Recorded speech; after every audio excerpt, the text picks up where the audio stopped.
निक लागत ही करे है। अरे मैं तो इसलिए हंस रहा हूँ। एक घोट दारू पी ले बजन दुनिया पलट देत है। इनके रच्चा शर्म लागत है। कहो पहले बेटवा खत्म हो गया, ओकरे बाद हमार जेठान चली गई। आज घर छोड़ के हमार जेठाऊ चला गए। पता के करना चल लाग हमारे घर में। हमारे एक एक परिवार ऐसे हटा चला जाता है। हम अकेले रह के खूटा पूजब आ इनके हंसाई सुझान में रोवत रोवत खाना कह दे सुनाई खाद बाटी है कि हमारे घर झूठ बोला था सही बोला था, सही बोला था।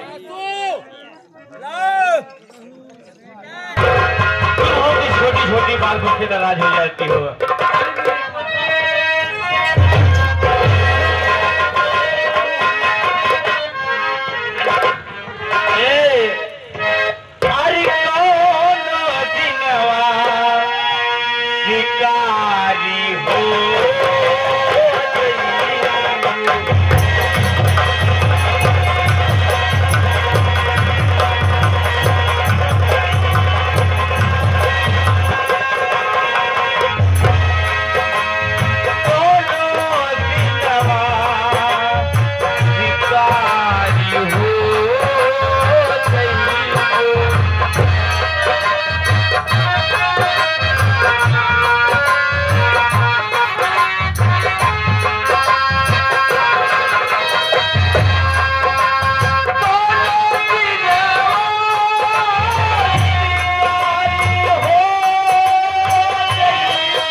कर दिया और मैं धक्के मारकर घर से निकाल दी गई हूँ।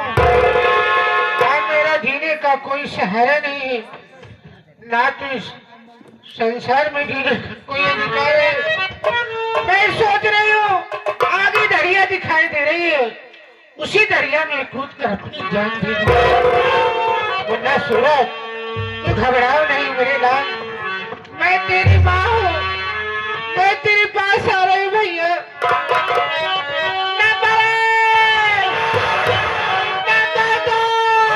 बेटी, इस तरह से आत्महत्या करना महापाप है।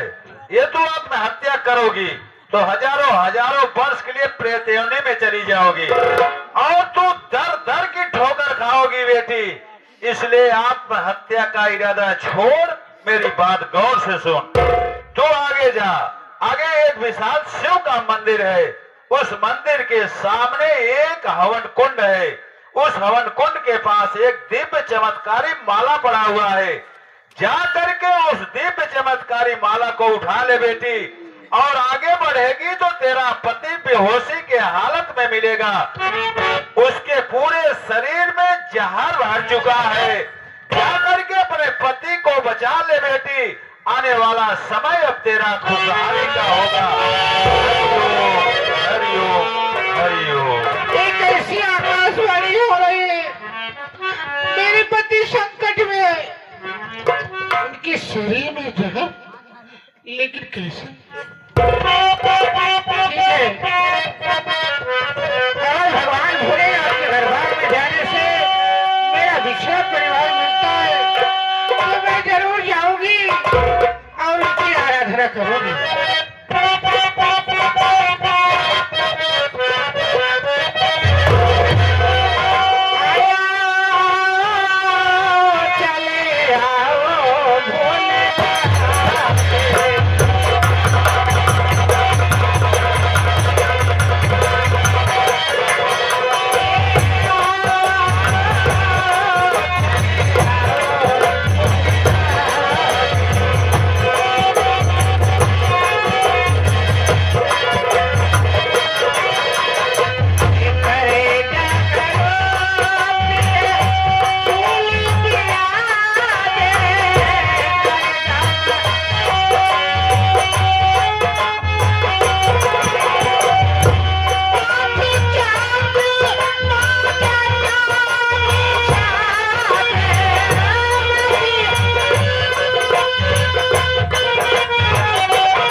भगवान, न जाने कहा मेरे भैया, मैं कहा ढूंढू, मैं कहा जाऊं, न जाने कहां पर है मेरे भैया।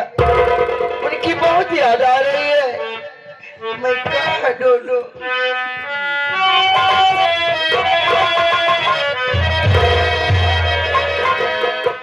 कि तो ये ढूंढ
भगवान, आज मेरी 2 दिन से तबीयत नहीं ठीक है। मुझे बहुत जोरों से बुखार चढ़ा हुआ है।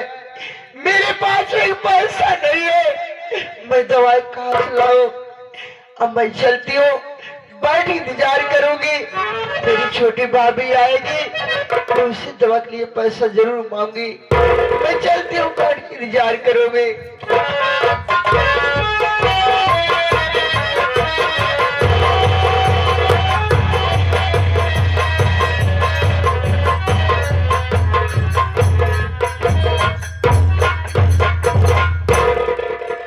ऐसा लागत है विधायकी लड़ी है। देखा बैठी है, घरे काम काज छोड़ दिए है। वह भतारे को मोहनाई देखे है, लेकिन दाजा रेसी देखा कैसे कैसा जाए दे तो ही रखबा काहे के। चूल्हा बासन पड़ा बा, बढ़िया बढ़िया पहने के पाई जात ही, खाए के पाई जात ही, तरार किसने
पौआ पकड़ के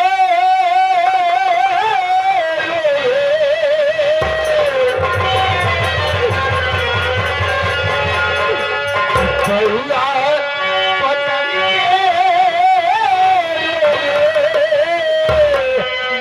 ये बहना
पूछ रहा हूँ ये तुम्हें रंडी बेचता कर अरे क्या बैठ जाते माई अखाड़ा लड़ाई जाते भाई बाप के संगे हमारे सब रहे नहीं है भाई बाप कबो मोच नीचे ना हो दिए माई ने इज्जतदार घर का इज्जतदार के बहन बिटिया रहे है कुछ मसरे घर के ना ही रहे तू का पगलाना है मारा था गांव देश पता पाए हम का गरिया है कि बड़का भैया भौजी ना बाटे छोटकी भौजैया मन से धुआं से मरवावत है दुनिया हमके गरिया दूसरे के ना कहे चाहे बाबू हमारे के सब कहे देखा ठंडे दिमाग से काम होता ननद भौजाई महतारी बिटिया के रिश्ता होता ननद के पद पहुंचा तो भौजाई के गरियावे की अगर वो गरिया दे तो का हम कट गए हैं अरे कलकली करे लागे जवन रंडी रहा कलकली करे लागे झूठे पगला नहा यहाँ आवा तू का पगला नहा झूठा देखा बात ऐसा ना है एक तो से आज बात कहवाइया है अगर मानत कहीं ना मानत कहबे नहीं करे क्या कहना चाहती हो ओ देखा फुलकलिए मायू आई बात अब एक चीज है हाँ देखा तोहार बहन हो गई सियान हाँ ये करे बियाहे में इतनी रुपया लागे जब इतनी रुपया लागे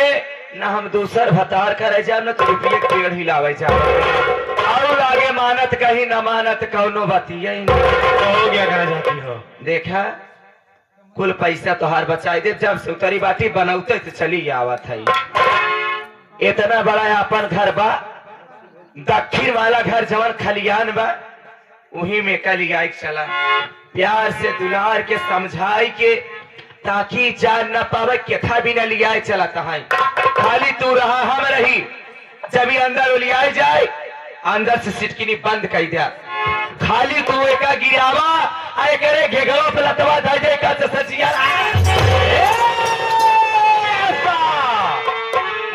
हरामजादी, अरे मत भूल कि गीता मेरी बहन है बहन। तुझे रंडी में ऐसा कही कि तेरे सामने से बेरहमी से मारा, लेकिन ये कहो कि मैं अपनी बहन को जान से मार डालो, यह मुझसे नहीं होगा। बिहार चीज भुलाए जा अगर तोहार बहन आए था बहुत तोहार में हारी है बिहार के आई बाती जितना माई बहन नहीं पियाती उतना मेहर पियाती नहीं की माई आई पुरन की माई 1 2 3 हुई इतना ही जाना चाहिए था हमार बात मानबा कि ना मानबा। मैं तेरी बात को नहीं मानूंगा तो नहीं मानबा नहीं बैठे हो के हमारी छोड़ के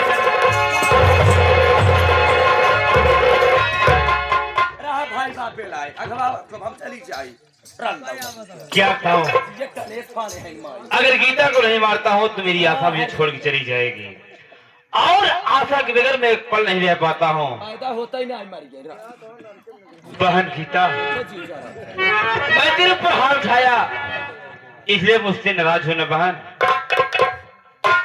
मेरी गलती को माफ कर दे बहन। भैया हमारा गलती माफ कर दो बिट्टी तुम्हारी गलती पहले ही माफ करो मेरी गलती को माफ कर दे बहन। और देख सतप्रकाश भैया रहे कहाँ आ रहे हैं मेरे भैया